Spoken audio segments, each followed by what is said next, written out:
Teleamazonas presenta 24 horas con Milton Pérez y Diana León. Amigos, buenas noches. Bienvenidos a las noticias de hoy. Ecuador y Colombia buscan fecha para un encuentro que podría poner fin a las tensiones. Hola, Diana. Hola Milton, amigos, muy buenas noches. Y sí, los sectores afectados por este impasse entre los dos países piden diálogo y solución que permita poner fin a esa guerra comercial. Aquí empezamos.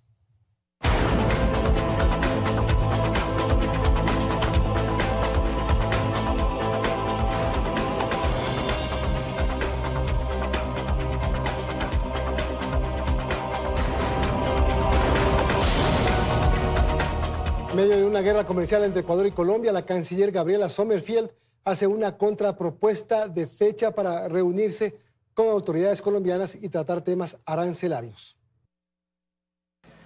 La guerra comercial entre Ecuador y Colombia deja un canal de diálogo abierto. Tras la propuesta del país cafetero de reunirse con autoridades ecuatorianas el próximo 25 de enero, la canciller Gabriela Sommerfeld hizo una contrapropuesta desde Bélgica, alegando que para esa fecha Ecuador ya tiene una agenda establecida. Ese día el Ecuador está recibiendo en los salones de Cancillería una misión de seguridad de un país cooperante e importante. El Ecuador ha hecho una contrapropuesta de fechas para la siguiente semana para poder mantener diálogos, pero insistir en la posición del Ecuador. Pero pedimos que las medidas que se tomen para llegar a esos acuerdos no sean comerciales con impacto directo en la ciudadanía. Sommerfeld recalcó que ambas partes han mantenido un constante diálogo a todo nivel e hizo una aclaración. Que el Ecuador ha hecho es no poner un arancel, no nos equivoquemos, es una tasa de seguridad. Mientras tanto, el presidente de la Asociación de Comercio de Colombia, Javier Díaz Molina, expresó su preocupación, pues detalló que el comercio bilateral diversificado alcanza los 3.000 millones de dólares. Nosotros en Colombia exportamos casi 2.000 millones e importamos 1.000 millones, más de 2.500 empresas pequeñas, medianas, que participan de ese comercio. Y lo más grave de esta guerra arancelaria, dice Díaz Molina, es el temor a que caiga la demanda y el consumo. Los productos van a ser mucho más costosos y en últimas esto lo paga el consumidor. Entonces el incremento del costo al consumidor, pero también hay muchas veces que el producto pierde competitividad, es decir, pierde el mercado, es decir, que también nos enfrentamos a posible escasez. Y aquí Gervis detalla otros efectos más preocupantes para Ecuador. Nosotros hemos identificado 8.000 empresas que tienen de manera directa o indirecta relación con el comercio bilateral y estamos hablando de 200.000 empleos. El 28 y 29 de enero se realizará un foro económico organizado por el Banco de Desarrollo en Panamá, en donde se podría dar un posible encuentro entre el presidente Daniel Noboa y su homólogo colombiano, Gustavo Petro. María Fernanda Utreras, Teleamazonas. Ecuador tiene garantizado el suministro de electricidad para al menos 2 meses, afirman especialistas. Ellos instan a que en ese lapso se recupere el parque termoeléctrico o que se considere comprar energía a Perú. Con la premisa de que la demanda energética del país, al igual que sus factores climáticos, son cambiantes, el presidente del Colegio de Ingenieros Eléctricos y Electrónicos de la SUAY, Diego Morales, detalla que el Ecuador mantiene actualmente buenos indicadores hídricos en sus principales embalses y aquí el llamado a continuar administrando estos recursos. Este año tiene una similitud muy parecida al año de 2023. Y en el año 2023 tuvimos complicaciones en las últimas semanas del año. Entonces, es decir, tendríamos un año, digamos que medianamente regular en tema de lluvias. En este contexto y según los datos de la Corporación Eléctrica del Ecuador del Sur, el embalse de Mazar supera ya los 90 metros cúbicos por segundo. Datos significativos, pues este embalse, el más importante del complejo hidroeléctrico Paute, integrado por 3 centrales, Mazar, Paute, Molino y Sopladora, ubicadas en cascada. En su conjunto tienen una capacidad instalada de 1.700 megavatios. Y la pregunta es, con las condiciones hidrológicas actuales, ¿cuánto tiempo pueden sostenerse estas reservas energéticas? De las condiciones hidrológicas actuales, podrían ser 1 o 2 meses máximo. En medio de esta evaluación, los especialistas en materia energética coinciden que el parque termoeléctrico durante este lapso de lluvias debe ser repuesto. Ya no es óptimo darle mantenimiento, entonces hay que retirarlo. SELEC tiene que quitarse esa generación y tiene que colocar nuevas unidades. Nosotros necesitamos, al menos en nuestras proyecciones, de toda la matriz energética, al menos un 35-40% de energía firme. En tanto, el Ministerio de Ambiente y Energía desde Davos no solamente mira en poner al 100% las termoeléctricas, sino también buscar nuevos inversionistas que quieran diversificar la generación energética. Lo importante es que hubieron muchísimas empresas interesadas en poder generar energía, pero no solamente energía solar, sino también ir hacia la transición energética con gas, que es uno de los objetivos de nuestro país. Otra opción analizada para sostener la demanda energética del país es la importación de energía de Perú, que a diferencia de Colombia implica una transferencia parcial de carga en una magnitud máxima de 50 megavatios. Astrix, Teleamazonas. Y desde 2013, Ecuador brinda el servicio de transporte de crudo a Colombia a través del oleoducto de crudos pesados. El combustible colombiano llega mediante carros cisternas que salen de Putumayo, cruzan la frontera hasta llegar a la estación Amazonas en Nago Agrio, provincia de Sucumbíos. Es transportado por 485 kilómetros pasando por la Amazonía, costa y sierra, hasta llegar al terminal marítimo de Balao, en Esmeraldas, desde donde Colombia decide cargar el crudo en buques petroleros a su destino final. ¿Qué implica para Ecuador y Colombia terminar con esta dinámica o aumentar los costos? Le contamos en el siguiente reportaje. Que la tarifa de transporte del crudo colombiano por el OCP tendrá la reciprocidad recibida en el caso de electricidad es parte del cruce de amenazas entre Ecuador y Colombia. Tras esta afirmación de la ministra de Ambiente y Energía, Inés Manzano, su par colombiano dijo que la medida escala la agresión contra su pueblo. Desde diciembre ya está suspendido el transporte de crudo.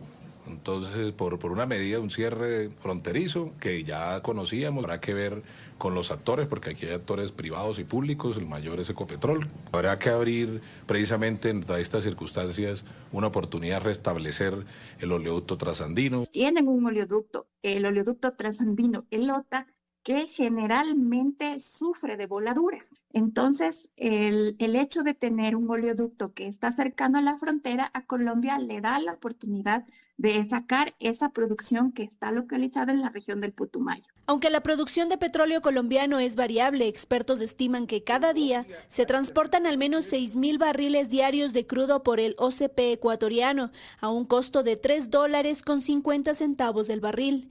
Es decir, el país dejaría de percibir $8 millones anuales por este servicio. Una cifra que no tendría un impacto económico significativo, pero sí otras consecuencias. El cambiar esta tarifa unilateralmente el gobierno significa romper los contratos en los cuales hay una cláusula de arbitraje. El crudo es de compañías amigas del Ecuador, muy poquito es del Estado colombiano de Ecopetrol. Así es que les hacemos daño a estas compañías con las cuales debemos tener las mejores relaciones. El consultor Miguel Robalino coincide y sostiene que Ecuador no está en condiciones de iniciar una guerra energética. El poder energético definitivamente lo tiene Colombia, porque más nos afecta el suministro de energía eléctrica contra, digamos, que pierde el Ecuador al retirar el bombeo o al incrementarle la tarifa por barril de transporte. María Fernanda Utreras, Teleamazonas.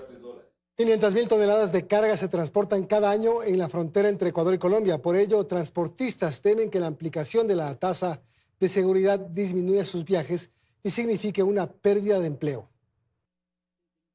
Al sector de la transportación de carga pesada se suma una nueva preocupación, la tasa de seguridad del 30% a Colombia anunciada por el presidente Noboa. Y es que cada año, según sus gremios, 500.000 toneladas de carga son transportadas por el puente internacional de Rumichaca, lo que con la aplicación de aranceles disminuiría considerablemente. Hablamos de alrededor de 1.800, 2.000 toneladas están pasando diariamente. Esa sería la afectación. Y hablamos en dinero de $400.000 a $500.000. La preocupación es a que estos volúmenes de carga, que podemos hablar de valores entre 60 y 70 viajes en solo exportación, se pueden ver afectados en gran medida. Disminución del trabajo para los transportadores, disminución del trabajo para los sectores logísticos y disminución del trabajo en las almacenadoras. Pero no es lo único. Juan Carlos Andrade de la Cámara Ecuatoriana de Transporte de Carga y Logística señala que también hay incertidumbre por el anuncio de la ministra Manzano respecto al transporte de crudo colombiano, que de hecho lleva ya paralizado 30 días en la Amazonía. Está cerrado el puente internacional sobre el río San Miguel, pero la preocupación justamente es que por todo lo que está pasando, en algún momento esto no continúe y habría una afectación alrededor de 60, 70 tanqueros ecuatorianos que tienen participación directa en la actividad del transporte del crudo colombiano. Solamente en 2025 el comercio entre Ecuador y Colombia alcanzó los 3.000 millones de dólares, de los cuales el 70% se transportó vía terrestre y hoy, al menos en el lado colombiano, ya se hacen ajustes para cumplir con contratos establecidos. Están sobreofertando carga desde las ciudades como Cali, Bogotá, Medellín, Manizales. Se ha duplicado, casi hasta triplicado la oferta de carga a la espera de no tener que asumir los sobrecostos. De allí que el sector pide diálogo urgente para evitar el comercio ilegal. Lucía Clavijo, Teleamazonas. Las Naciones Unidas reporta un incremento importante de los cultivos de coca en suelo colombiano en los últimos años. El presidente Gustavo Petro desconoce esos métodos de monitoreo en medio de las críticas de Ecuador por el repunte de la inseguridad en la frontera común. Desde hace 25 años, las cifras oficiales sobre la producción potencial de cocaína en Colombia han sido generadas por la Oficina de las Naciones Unidas contra la Droga y el Delito, en alianza con el Estado colombiano. A mediados de 2025, un informe revelaba que 7 de cada 10 hectáreas cultivadas con hojas de coca en el mundo están en Colombia y que la producción de cocaína en ese país había aumentado en un 53%. Los números fueron cuestionados por el gobierno de Gustavo Petro, que solo reconoce un 3% de incremento. Pero el mandatario colombiano decidió este jueves dar un paso más en lo que ha sido una tensa relación con el organismo. A través de redes sociales aseguró que el indicador de potencial de producción de cocaína ha sido pésimamente construido. Calificó de oscuro el método estadístico utilizado y sentenció que su gobierno no lo volverá a usar.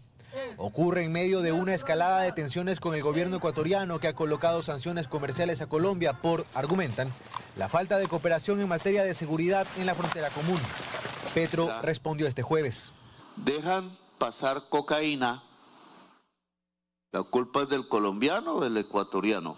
¿O la culpa es de ambos? ¿O simplemente es que en la selva no se puede controlar ni con los dos ejércitos juntos? Lo dijo en el evento de inauguración de uno de los 7 radares que se colocan en ese país para el combate al narcotráfico. Se sabe que el cultivo de hojas de coca es solo una parte de la cadena. Su procesamiento y exportación, otra. En esta última requieren de facilidades en el paso hacia Ecuador, desde donde, a decir de The New York Times, sale el 70% de la cocaína que se consume en el mundo. Y para aquello se valen de las alianzas criminales que las bandas en Ecuador y grupos disidentes colombianos han formado. En la frontera común se han detectado ya cooperaciones entre, del lado colombiano, el Frente Alto Cano, los comandos de la frontera, el Frente Urias Rondón, el Frente Carolina Ramírez, el propio ELN y el Frente Comunero Sur. Del lado de Ecuador, choneros, águilas, tiguerones, lobos, entre otros. Juntos han creado un ecosistema delictivo dedicado además a la minería ilegal, la extorsión, el sicariato, entre otros delitos. A decir de Ecuador, con gran responsabilidad de parte del gobierno de Gustavo Petro. Carlos Acoto, Teleamazonas. Los operativos binacionales de seguridad se refuerzan en el puente Rumichaca. El propósito es combatir la delincuencia de forma coordinada entre la Fuerza Pública de Ecuador y Colombia. El registro de documentos a los transeúntes y la requisa de vehículos es compartido entre la Policía de Ecuador y sus similares de Colombia, que coordinan acciones conjuntas para mantener la seguridad fronteriza en el puente internacional de Rumichaca, como único paso oficial autorizado para la movilidad y transporte en la frontera norte. Se está realizando al momento en el puente internacional de Rumichaca un operativo espejo, asimismo nuestros similares de Colombia realizan este mismo tipo de operativos, verificando las identidades de los ciudadanos nacionales y extranjeros. Con la finalidad de garantizar el bienestar de las personas que ingresan a nuestro territorio nacional. Por su parte, Colombia resalta los logros alcanzados gracias a las denominadas operaciones espejo, asestando duros golpes a las redes criminales transnacionales dedicadas al narcotráfico, extorsión, secuestro, migración irregular y tráfico de armas, afectando de manera directa a las estructuras criminales que delinquen en nuestro territorio. Este resultado representa un avance significativo en la desarticulación de estructuras criminales transnacionales. Al menos 2 deportaciones se han realizado desde Colombia a Ecuador en lo que va del año, de ciudadanos requeridos por la justicia con difusión roja de Interpol, como la última captura de Miller Alejandro Cano Mateus, colombiano requerido en Ecuador por robo y homicidio, ocurrido en Quito hace 13 años. 15 personas retenidas en diferentes ciudades por delitos cometidos en el exterior. Como resultado del fortalecimiento de las investigaciones, pero también de la cooperación internacional durante los primeros 20 días del 2026. Si bien los controles coordinados son frecuentes, estos se incrementan a raíz de la tensión por el conflicto comercial debido a la tasa de seguridad anunciada por el presidente Noboa a las importaciones de Colombia. Por ello, el sector productivo pide a las autoridades no confundir la seguridad con el tema comercial. En Tulcán, Jairo Jacobo Ortega, Teleamazonas.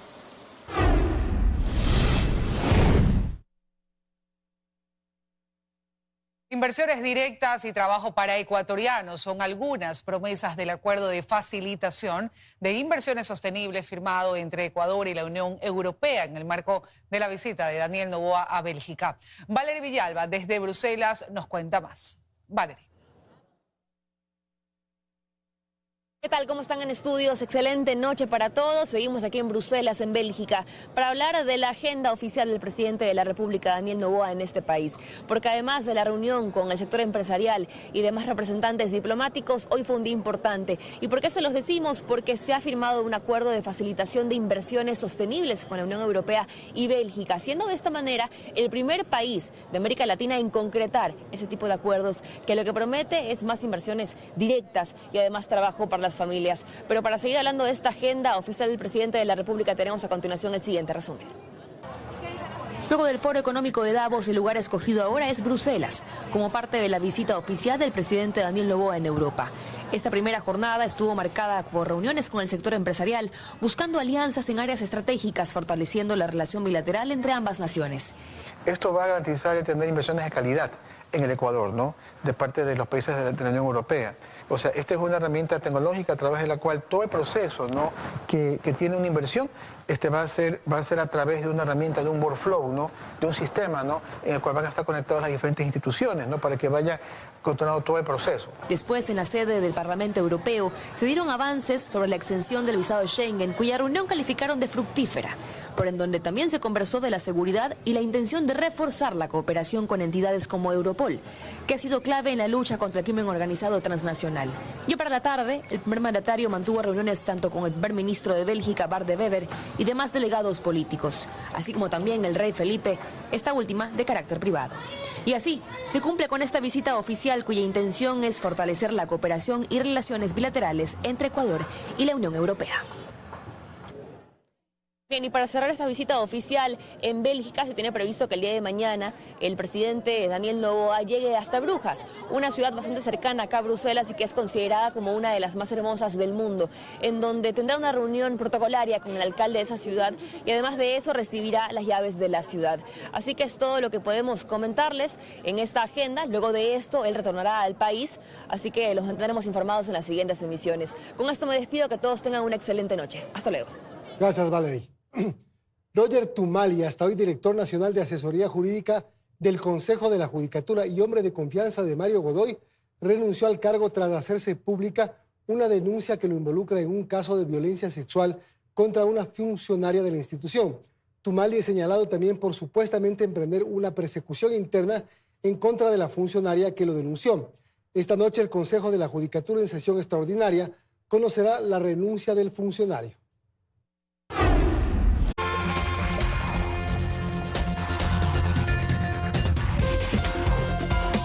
Seguimos. Por segunda vez el Consejo de Administración Legislativa niega la solicitud de juicio político para 6 vocales del Consejo de Participación Ciudadana impulsada por el correísmo. La decisión se fundamenta nuevamente en inconsistencias detectadas en las firmas electrónicas. Un segundo intento fallido tuvo este viernes la Revolución Ciudadana en su pretensión de llevar a juicio político a 6 vocales del Consejo de Participación Ciudadana.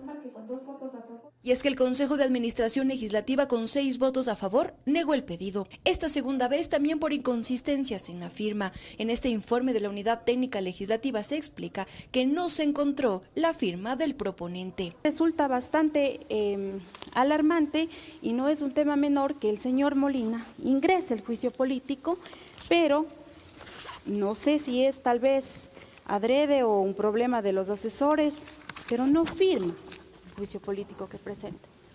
Yo pienso que estos trámites que se llevan a través del control político deben ser tomados de forma responsable. El asambleísta Luis Molina del correísmo es quien propone el juicio. Tras conocer la decisión, mostró a la prensa otro documento en el que dice si está su firma electrónica, por lo que rechaza el pronunciamiento del CAL. Aquí está, y ustedes con su celular lo pueden tranquilamente descargar. Que las leguleyadas están en ADN. Desde nosotros existe transparencia. Acusa a la bancada de gobierno de tener intereses particulares de por medio, por los que le resultaría conveniente mantener a ese Consejo de Participación. Esto es claro, ADN y el gobierno quieren ganar tiempo para que el Consejo de Participación Ciudadana ponga a las autoridades de control de su, de su favoritismo o de su predilección. El oficialismo lo niega. Pero si no son válidas las firmas, no podemos hacer pasar. No podemos caer en los errores del pasado, por favor, como hacía la Revolución Ciudadana de quitar y poner firmas a conveniencia. Y habrá un tercer intento. Según el mismo Molina, el próximo martes ingresarán una nueva solicitud de juicio político en contra del presidente Andrés Fantoni, la vicepresidenta Yasmín Enríquez y los consejeros Joana Verde Soto, David Rosero y Piedad Cuarán. En Quito, Karen Aro, Teleamazonas. Y la carrera para elegir al fiscal general del Estado comenzó oficialmente, pese a los cuestionamientos sobre la comisión encargada de sus conocimientos. Organizaciones sociales temen que se repitan errores como en la designación de Mario Godoy. Esta es la Comisión Ciudadana de Selección. En sus manos está definir quién asumirá el poder como fiscal general del Estado. Sin embargo, las calificaciones de los comisionados, representantes de la ciudadanía, en la fase de méritos fueron bajas, especialmente en experiencia y conocimiento de las funciones de la Fiscalía. La nota más alta apenas llegó a 37.50 sobre 50, aunque todos poseen título en Derecho. Desconocen por completo el sistema de justicia del país. No basta con que una persona tenga título de abogado. Ellos son miembros de la Comisión Ciudadana de Selección. Pero se deberían tener los mismos méritos, los mismos requisitos. No, esa es otra falsa narrativa. Pero tanto la Ley Orgánica del Consejo de Participación en su artículo 57 como el Reglamento de Comisiones Ciudadanas en el artículo 21 establecen que un comisionado debe cumplir los requisitos de consejero y además sí debe demostrar conocimiento, formación académica y experiencia en los asuntos relacionados con las funciones de la autoridad a ser designada. Aún así, 2 miembros de la Comisión Delegados del Estado son titulados en Comunicación Social y Psicología Industrial. Responsabilidad de las funciones del Estado es poner al frente de este proceso a personas con capacidad, no poner simplemente a alguien que reciba órdenes. Pero hay otras irregularidades. Haber permitido que avancen hasta este punto personas que tenían inhabilidades. ¿Ustedes investigaron eso? El proceso de impugnación. Y en el proceso de impugnación varios postulantes fueron excluidos y otros han continuado en el concurso. Sin duda, el concurso para la designación de fiscal sigue bajo cuestionamiento y mantiene la incertidumbre sobre si el Consejo de Participación Ciudadana conduce estos procesos con el rigor que se requiere. Está diciendo lo mismo que dijo el presidente cuando eligieron a Mario Godoy. Es distinto, porque este es un concurso de méritos. Elegimos a Mario Godoy, cumplió todos los requisitos, pero no ven lo que pasa por debajo. Nosotros no colocamos los candidatos. Pero ustedes al final fueron los que eligieron. Y ojalá haya más veeduría para evitar que una institución tan importante como la Fiscalía termine manipulada por los intereses políticos. María Gracia Chacón, Teleamazonas.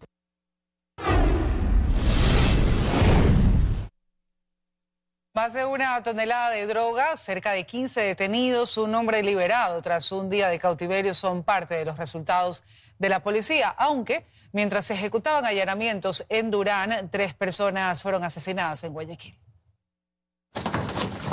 En los cantones Guayaquil y Durán se realizaron varios operativos. Uno de ellos fue en el suburbio de Guayaquil, a orillas del Estero Salado, punto donde se incautó más de 1 tonelada de droga. El alcaloide se encontraba en 22 sacos de yute, tenía 3 logos y cada bloque estaba herméticamente sellado. La droga estaba destinada para contaminar un buque. 2 adultos y un menor de edad fueron detenidos. En el momento que sucede por el estero llegan 2 embarcaciones que comienzan a abrir fuego contra todos, un poco para evitar o borrar lo que estaba sucediendo. En el cantón Durán, sector Los Esteros, se allanaron varias viviendas en el marco del operativo Perseo. Se decomisó droga, armas, gran cantidad de fuegos artificiales y se aprendieron a 5 personas, entre ellos 2 menores de edad. Quienes custodiaban la droga y eran los responsables, aparentemente, de venderlas en el sector.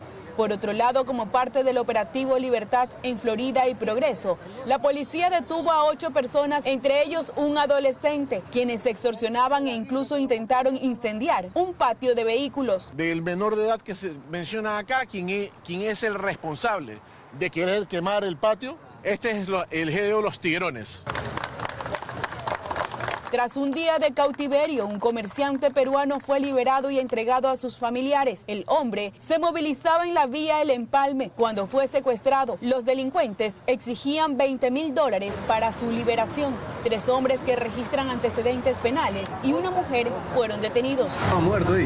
Mientras se ejecutaban operativos y se presentaban resultados, al menos 3 personas fueron asesinadas. 2 en las calles Gómez Rendón y Esmeraldas, centro de Guayaquil, y otra fue acribillada en la Alborada 12ª etapa norte de la ciudad.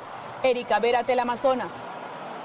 Como parte de la operación militar ofensiva total que ya suma su 9º día de ejecución en 3 provincias, las Fuerzas Armadas inhabilitaron una pista aérea clandestina ubicada entre Pedro Carbo y El Empalme en Guayas. Con esto, personal de inteligencia elimina el tránsito de droga y reduce la economía que tienen los grupos terroristas en esa zona.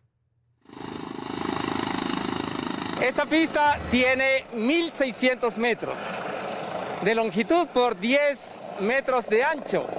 Tiene cabeceras plenamente conformadas a los extremos que le permiten maniobrar a las aeronaves para hacer circulares. Tiene caminos que permiten el acceso de vehículos para diferentes fines, para transportar drogas, dinero, esos vehículos que alimentan la aeronave o la descargan la aeronave.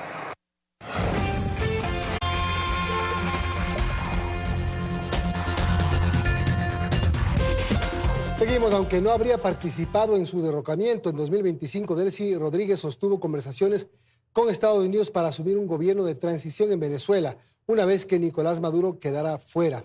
Así lo reveló el medio británico The Guardian.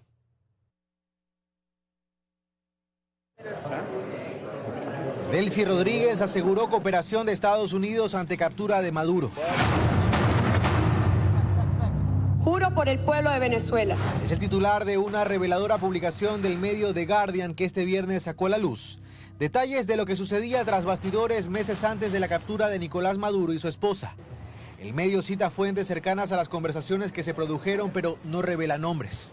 Según The Guardian, las comunicaciones entre funcionarios estadounidenses y Delcy Rodríguez, entonces vicepresidenta de Maduro, comenzaron en otoño y continuaron después de que Trump y Maduro mantuvieran una conversación telefónica crucial a finales de noviembre, según supo The Guardian, en la que Trump insistió en que Maduro abandonara Venezuela. Maduro rechazó la exigencia.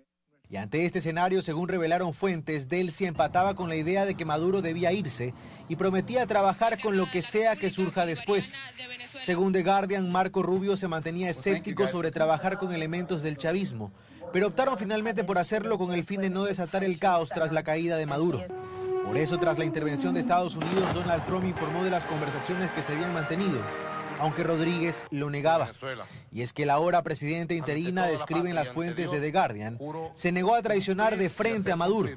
Le tenía miedo, aseguró una de ellas, que fue prudente. Para Estados Unidos, sin embargo, era la mejor opción. Un factor fue su promesa de colaborar con compañías petroleras estadounidenses y su relación con estadounidenses en el sector petrolero. Delcy es la más comprometida con la colaboración con el petróleo estadounidense, dijo un aliado suyo. También hubo acercamientos entre Diosdado Cabello y Estados Unidos, pero no prosperaron. Se decidieron por Delcy Rodríguez. El 3 de enero, cuando arrancó la operación, la ahora presidenta interina se mantuvo lejos. en la isla Margarita, dejó que las cosas sucedieran.